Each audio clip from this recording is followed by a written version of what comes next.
Hello and welcome to Miniature Adventures, and this week I want to discuss the possibilities and the pitfalls of AI in solo wargaming. So as you know, anyone who's followed my blog or this channel will know that I have been a wargamer, a role player and a gamer in general for 40 odd years, but I'm also very interested in science, invention, technology, exploration, all those sorts of other subjects. I don't have a blog to do with them, but I'm always enjoying reading articles and watching videos on those sort of subjects as well. And I've come across a couple of videos recently that have sort of caught my attention, but also tied in to our hobby. So there was a video by a gentleman called Tom Scott, does a load of science and innovation type videos online, really interesting. He was talking about AI, a particular AI program that's publicly available online, and he used it to write some code for him, and he had a very depressing, sinking feeling when he realized that this thing was doing his job for him and able to actually write some code based on a verbal description of what he wanted the code to achieve. And it caught my attention because I've encountered something similar recently, but I'll come back to that in a moment. And then there was a separate video by Henry Hyde recently in which he was describing how AI graphics creators, art generators are threatening his income as a graphic designer.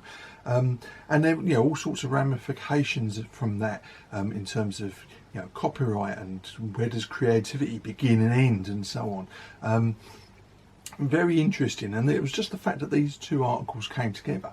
And then today, this morning in fact, there was an article on the BBC News about AI, the particular AI program that's online, and the potential benefits and pitfalls again of this emerging technology. And I say emerging, there's something called a sigmoid curve, which basically says that with any new technology there's a long period of development and innovation where not a lot seems to be happening, and then all of a sudden it takes off and that curve speeds up as new products become available, new ideas, new ways of using it, and then you reach a point where you've sort of reached the limits of that technology and things taper off and go flat again.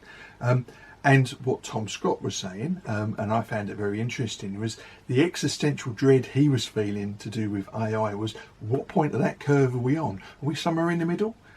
Or are we right at the beginning, and this is just the beginning of the potential for AI? And of course, certain famous billionaires have recently proclaimed that AI is the biggest threat to humanity of all time. Other very significant billionaires have said it isn't. Let's just say when certain billionaires don't know what their own actions are going to do within a few months, I take heart from that, because it means they're not as omniscient as they like to believe they are, and maybe their dire predictions aren't as going to be as accurate as perhaps they think they will be. But anyway, I digress. But the point of today's video really is about the possibilities of AI, but also keeping our eyes open to the potential hazards. But in particular, I was thinking about how AI could help or maybe hinder solo wargaming. A complete digression from the way that we've played solo wargaming in the past, where we might use charts and tables and so on to automate the opposition. There's the possibility, just the possibility, of using AI to create a much more creative and interactive type experience where your army's actions are determined by a semi-intelligent, reasoning opponent that really challenges you.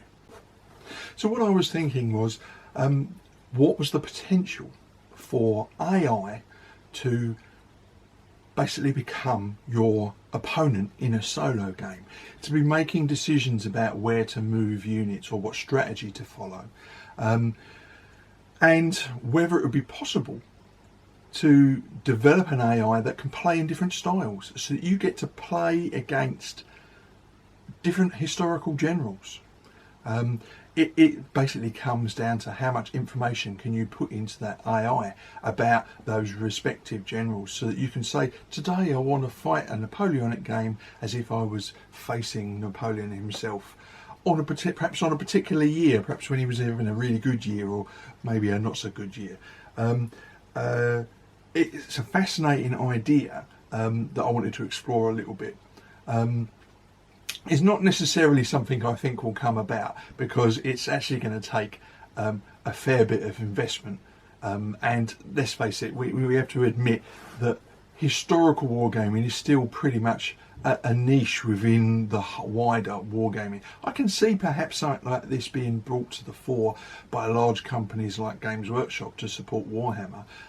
Whether that would then filter down into historical wargaming as a possibility, I don't know, but it's an interesting idea and something that we might see in the next few years, or maybe we will never see it. But it's certainly something that, as a thought project, it was something that just interested me and had me pondering during the course of the week as various pieces of information came to my awareness.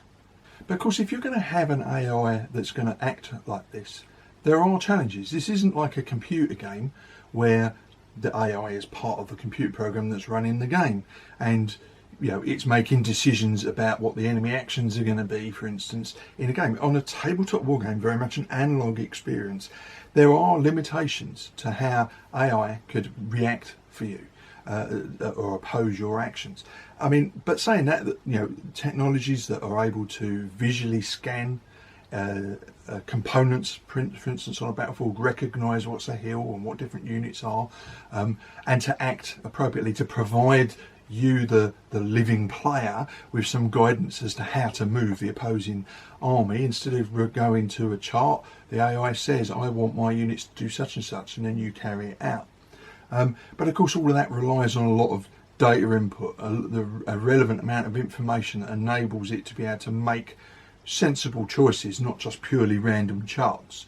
As I said, I mentioned earlier, I think that the level of information required for it to make an intelligent decision like that is perhaps beyond normal historical wargaming components at the moment, but maybe not beyond sci-fi wargaming companies like Games Workshop and others.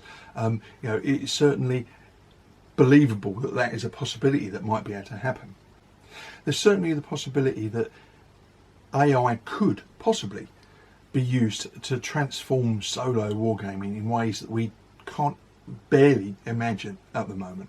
And one of the other reasons why I thought I would discuss this subject today, because I was thinking about doing a video about emerging technologies and how they might impact on our hobby, and it just so happened that these different subjects all to do with AI came together at a point where I thought there was a video on its own. But also because this week I finally bit the bullet and had a go at this online program called ChatGPT, which basically you put in a written description, a verbal description of what it is you want it to do, and it will do something. So for instance, it could write you an essay or list you the ingredients based or give you a menu based on the ingredients of items that you've got in your store cupboard, for instance. I rest assured, today's video was indeed, the script for today's video was indeed written by me. However, as an interesting aside, just before I did this video today, I thought I would put the original premise of the video into ChatGPT just to see what it would come up with, and I asked it to write me a script for a 10 to 15 minute video to discuss how AI might affect solo historical tabletop wargaming, and I'm not entirely sure it didn't write a better script, which is rather scary to say the least. Obviously it's gathering lots of information from online, but genuinely, if I didn't know that I didn't see it writing it in front of my very eyes, I would not have been able to tell it wasn't written by a human being. Now obviously it's not got the same pauses and inflections and mannerisms that I have in the scripts that perhaps I write for my videos. And today is very much a loose script. I'm winging a lot of this. But to read something that the computer's generating live, it's work. You know, each sentence is coming out live on the screen, and I'm reading it and going like, "It's not a bad script actually. This is rather worrying." It's very possible that as a writer for YouTube videos, I am making myself redundant by using this particular piece of technology. But it's very interesting. I've not quite got the same level of existential dread that Tom Scott expressed in his video, or indeed that Henry Hyde mentioned in his. But it's certainly something to keep me thinking, about in future years as we see where we are on that sigmoid curve of development. How far has AI got to go, and will it ultimately have an impact on our hobby? So as usual, I want to put it out to you, the non-chatbots out there, the real people. What do you think? Can you see a potential use or value for an automated AI for solo wargaming? And do you think it's something that would actually make it into the historical wargaming community, or do you think it would end up being reserved for those larger companies that are doing things like Warhammer 40k, for instance, and so on? You know, do you think that it's only ever going to really affect those parts of the hobby that have got the money in it? Or do you think eventually we could see potential apps that scan the table, determine where units are moving, act and behave in particular historical behaviours, so that you can replicate generals from history to fight against in solo wargaming? I'd love to hear what you think, particularly if you've got any involvement or interest in science, technology and AI. I'd love to see what you think about. And also, as a supplementary question, is that one step too far for us old school analog hobby players? You know, I don't play computer games. I have, but I don't generally play them. I like my models analog. Is there room in our old-fashioned hearts for such a newfangled technology? Well, I hope you've enjoyed today's video and found it interesting. If you did, please like, subscribe and share. And of course, if you want to keep up to date with weekly videos, please tap the bell notification icon. So until next week, stay safe, keep gaming, and of course, keep rolling high.